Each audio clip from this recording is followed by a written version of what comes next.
এটা তো শিক্ষা আপনি বলে আসবেন না ক্লাসে? এটা তো শিক্ষা আপনি ক্লাসে একটু বলে আসবেন না? না কেন আসবো? হ্যাঁ, কেন আসবো? আপনি ক্লাসে বলে ঢুকবেন না? কেন আসবো? তাই বুঝি। কেন শিক্ষা অঙ্গনটা কি করে রেখেছেন? আমি করে রাখিনি, ছেলেমেয়েরা করেছে। কেন আপনাদের বাড়ি পরিষ্কার করেন না? আমি করি। তাহলে কেন ঝাড় দেওয়া আমার ডিউটি নয়। আপনি কেন এবার না বলে ক্লাসে ঢুকবেন? কেন Please, হয়ে আপনি গেছে? আমার কথা বলুন, আপনি না বলে ক্লাসে ঢুকবেন?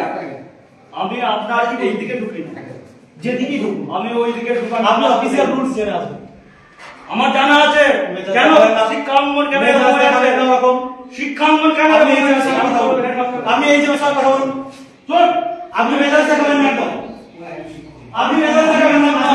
আমি নিজের বাবু বলেছি আমি আপনাকে আপনি দিয়ে কথা বলছি, আপনি না বলে ঢুকতে পারেন না। এবারে সাহেব আপনাকে বলছি এটা আমার ডিউটি নয়। শিক্ষা অঙ্গন এরকম- আমি ছেলেমেয়েদেরকে বলি, আজকেও বলেছি আমি। আপনি ছেলেমেয়েদেরকে জিজ্ঞাসা করুন। আমি বারবার আপনাকে বলেছি আপনি ছেলেমেয়েদের হ্যাঁ, বলেছেন, Please, বলেছেন। please, বলে দেখুন, আমাদের please, group please, staff আপনি আমি এখন নয়, সেই শোনো। বক্স তোদেরকে আজকে বলেছি রে, ক্লাসে ঝাড় দিতে হবে।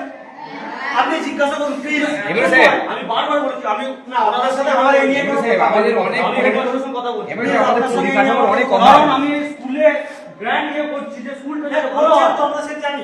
তাহলে দেখে দেখে ফর্মালিটি আছে, সব কিছু ফর্মালিটি আছে। এটা কি ক্লাস? দেখুন, আমাদের আপনি না বলে ক্লাসে পরিকাঠামোর ঢুকতে অভাব পারেন ভীষণ না। অভাব।